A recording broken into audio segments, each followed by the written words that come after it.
ฮัลโหลสบายดีคอยออกมาปีกไก่อยู่เนาะอันหม้อคอยซื้อมาเนี่ยมันบกควันอยู่แต่ว่ากินมันพวกแก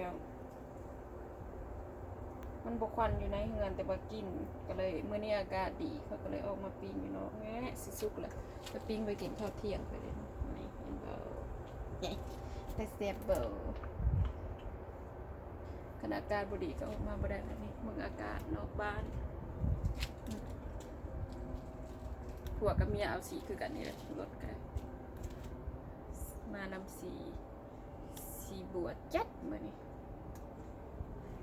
ขันยามฮ้อนค่อยจะปลูกผักปลูกหอมลาปลูกอีหยังไว้กินนะไปย่างเลาะนอกบ้านอากาศดีแดดดีสิอันนี้เขาจะปลูก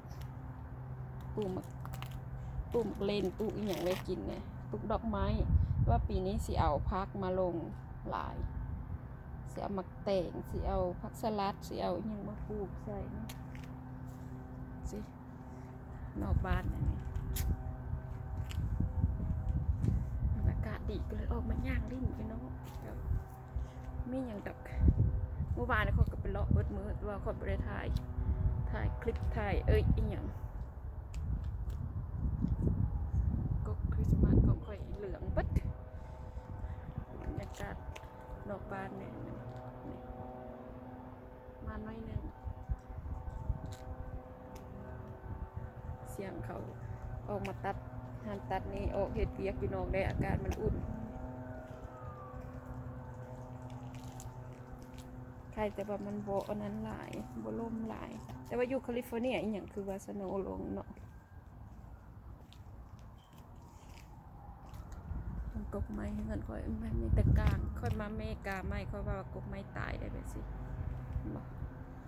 ที่จริงแล้วมันบ่มีใบนะใบมันล้นเราเปิดมันไผ่มาบ่มีใส่นี่เบอร์เขาเหลียวบนอันนี้เบอร์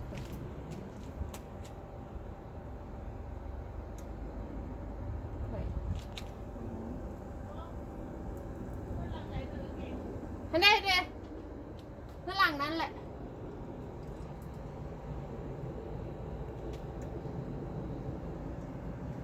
ก็คนมาถามหาในเบอร์ค่อยโอเคไปแล้วพวกเจ้าค่อยมาทักทายสบายดีซื่อๆเดี๋ยวสิไปบ้านกับเจ้าก่อนบ๊ายบาย